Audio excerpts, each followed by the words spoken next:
Dana White has just made this official. Israel Adesanya versus Sean Strickland will be the main event of UFC 293 in Australia. And this is music to my ears because I was worried for a moment that they weren't going to be able to get Sean Strickland on that card against Israel Adesanya. And there were rumors going around that they might look at Jared Cannonier in a rematch instead for a title fight. And all I know is this. I don't care if Jared Cannonier won a fight against Sean Strickland that could have went either way. You just can't run back Adesanya Cannonier yet after what happened in their last fight where basically Cannonier did absolutely nothing to try and win and Israel Adesanya just point fighted at range pretty much. Like point fought at range the entire fight. Let me use correct grammar here. Either way, I'm so happy about Adesanya versus Strickland, but am I happy for the wrong reasons? Because I feel like Sean Strickland is going to have an absolute goated press conference ridiculing Israel Adesanya on the main stage and pointing out what an absolute despicable piece of filth he is as a human. But then Israel Adesanya is going to absolutely destroy him in the fight because Sean Strickland is going to walk forward like an NPC, throwing jabs and twos away from his face, parrying at every shot that gets thrown at him.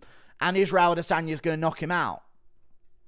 So why am I happy about this? It's a very, very emotionally confusing fight to be made. Because one, it's going to be amazing to see Sean Strickland absolutely humiliate and expose Israel Adesanya at the press conference. But two, we're going to watch Sean Strickland lose by walking forward head first into Israel Adesanya, who is a phenomenal kickboxer, who when he needs it has KO power. So I guess we'll keep an eye on the gyno. Normally when it flares up, he does have KO power. Flared up for the Pereira rematch. Of course, it initially blossomed for the Paulo Costa matchup, and that's when he had that crazy power on Paulo Costa, but he destroyed Costa regardless. Either way, Strickland's going to lose because he's not going to grapple.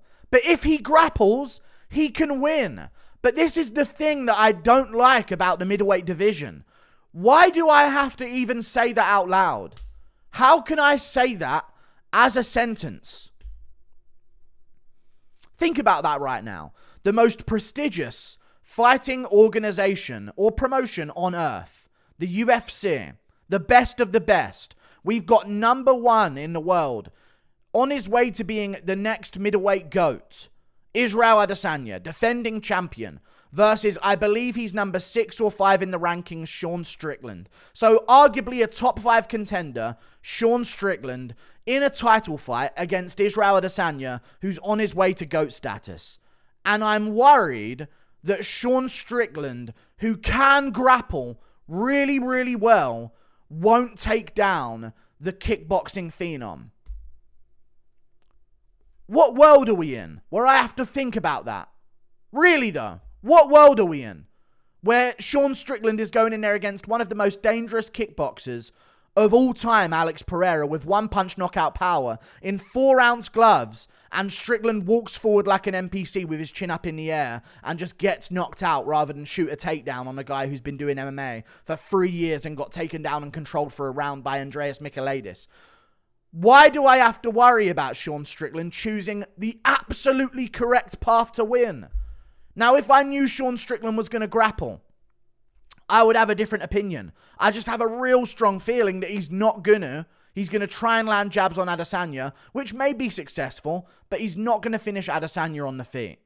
That's not going to happen. You know what I mean? You're not going to KO Israel Adesanya. If he does, I'll be over the moon. But I don't think it's going to happen. And if he doesn't shoot a takedown, he's not going to win. He could shoot a takedown and use that welterweight grappling against Israel Adesanya, because we've seen Sean Strickland take guys who have belts in jiu-jitsu, who have grappling experience, who have grappling backgrounds, take down these guys and sub them immediately. He has these skills. But I'm in this, it's so weird that I have to consider maybe he just walks forward. It's almost like it is rigged if it was anyone other than Sean Strickland doing it. But we know the brain of Sean Strickland is complex, let's just say. But seriously, though, the way I see this fight going is Strickland absolutely humiliating him at the press conference about the touching a dog, inappropriately violating a dog, and, you know, the gyno, the hinting at the fact that he might have cancer when he doesn't, and bringing up Chadwick Boseman, and all of the things lying about his upbringing and saying that he relates to people in the favelas because of their struggle and what they came up through, even though he had servants growing up. All of these things, you know what I mean? Like, obviously, I'm just a hater, though. You know, I'm just hating on the fact that he lied about hinting at cancer, lied about his upbringing, has a boob from roids in a fight sport, and violated his dog on camera. I'm just being a hater, of course. I don't have a dog in this race, which is a good thing, because if I did have a dog in this race, it'd probably get touched up by Israel Adesanya. So it's a real good thing I don't have a dog in this race, because I don't want a dog anywhere near Israel Adesanya after seeing that video. So Strickland's going to bring all of this stuff up at the press conference, and if he doesn't, you know they've silenced him, because he's been itching to say this stuff about Israel Adesanya. So we'll see about that. But I'm just thinking he's going to walk forward and get KO'd. If he grapples, he can win. Even if he was going to grapple, I'd probably still pick Israel Adesanya, but still, it gives him a solid chance of getting it done. Vettori had Adesanya's back in round 2. Pereira took him down. Strickland, you can take him down. I saw what happened when Abbas Magomedov, the Dagestani guy, who is a bit of a striker, don't get me wrong, but has a background in grappling, took you down and you got back up like it was nothing. You have the abilities. Use them, you moron. We move on to nothing, because that's the only bit of news, but I did want to talk about the rest of the card. So they announced Taito Iwasa versus Alexander Volkov as the co-main event, which has been announced for a very long time. But this kind of gives us the vibe of this is going to be a pretty weak card outside of the main event. So don't get me wrong, the main card is going to absolutely deliver. I'm sure Manel Kape is going to be talking all that sort of talking a whole bunch of stuff at Kai Kara France at the press conference. If you don't know Manel Kape, he does like to talk. He does like to promote fights. So I could see him going down that road. You got Volkov versus Tuivasa and Adesanya versus Strickland. Other than that, there's no other fights on that main card. Unless they're going to add some of these other fights, which I absolutely don't want whatsoever. Because none of these fights I'm about to read you that are on this card are main card level. Let's be real here. Allberg, Doughton, Jung, no. Jenkins, Mariscal, no way. Tougher Lane, no way that main card fight. Blood Diamond versus Charlie Ratke, no way whatsoever again. Shane Young versus Gabriel Miranda, no way. Tyson Pedro, Anton Turkalj, no way. Malarkey McDessie, probably the most deserving out of any of them, other than maybe Allberg's fight to be on the main card. But you want to keep all of them off the main card. And there's 7 of those as well. I just read you 7 fights, which is normally the average amount of fights that are on the prelims of a pay-per-view. And they're all assigned as prelims on Tapology. So there's only 3 fights announced for the main card. What are the other 2 fights going to be? I would assume one of them is going to involve Jack Della Maddalena. I would have a sneaky suspicion that maybe the UFC would try and get Wonderboy to take that fight, because he just took a fight and didn't get paid for it. So maybe they have some agreement with Wonderboy to say, listen, we're not going to pay you for this one, but we'll find you a matchup in a few weeks' time in Australia. Maybe that's how things are going to go down. That would be a main card worthy fight. Don't get me wrong, Jack Della Maddalena versus even Sean Brady or Neil Magny, anyone versus JDM would be somewhat main card level as long as they're ranked or a huge name outside the rankings. But now Kevin Holland is ranked, so I don't know who else there's going to be. Maybe they could do JDM versus Kevin Holland. That would work as a main card fight. You'd also have Kevin Holland at the same press conference as Israel Adesanya with Sean Strickland. This all sells itself. Make that happen potentially. But I don't know what else they can add to the main card. So they said the co-main event is Tuivasa Volkov. So that means main event Adesanya Strickland, Tuivasa Volkov co-main event. I would say Kai Kara France Manel Kape is the 4th fight position on that card. Then maybe a feature fight of JDM Kevin Holland, or JDM versus Neil Magny, JDM versus Wonderboy, JDM Mikel Pereira at a catchweight, or if he can make weight, just book that fight, who knows. Do that, and then we need another fight for the main card to make this good. And I can't think of anyone that would be a good addition to that card. You can't put Volk on there. Otherwise, they wouldn't have announced Tuivasa versus Volkov as the co-main event, which, by the way, I think Volkov's going to win. So who do they end up having it? But like, who's going to fight each other on that card? What I would do is I would look to Tiger Muay Thai.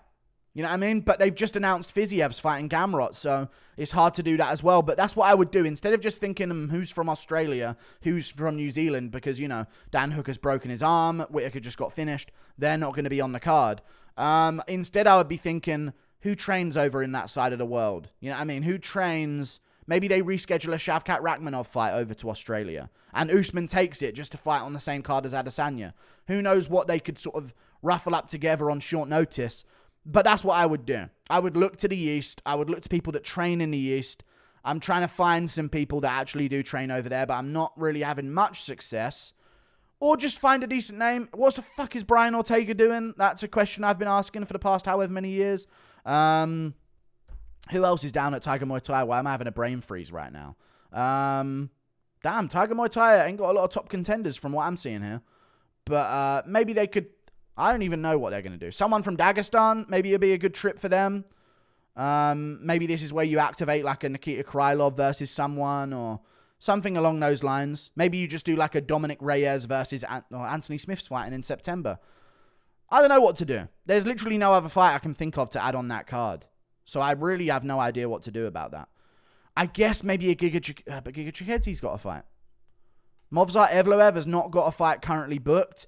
Maybe you do him versus Mitchell rebooked on the main card of this. That would make some sense. Movsar has not got a fight booked. Mitchell has not got a fight booked. Put them against each other. It was supposed to happen anyway. Mitchell said a while ago that he's looking to get right back in there. He's healed up his shoulder. Evloev saying he wants to get back in there as well. So that's what I would do. Main event, Adesanya Strickland.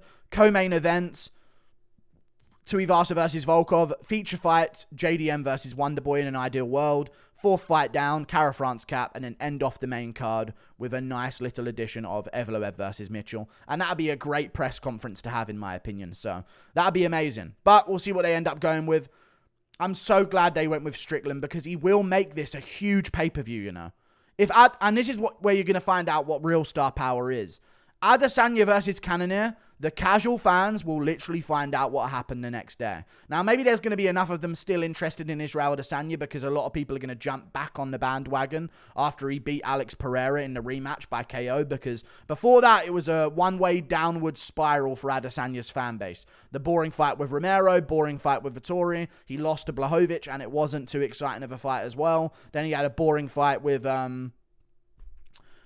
Cannonier himself. So people were slowly starting to sort of like jump off ship of the Israel Adesanya boat. I don't know what kind of things I'm saying here. They jumped overboard on the ship of Israel Adesanya's career. You know what I mean? I don't know what these analogies are. But, yeah, I feel like now after that KO versus Pereira, he's going to have a bit of star power back. And I think Strickland is the perfect catalyst of that star power. You know what I mean? Like, if you put him against Jared Cannonier in a rematch, people would go back, watch the first fight, and think, why do I want to watch this again?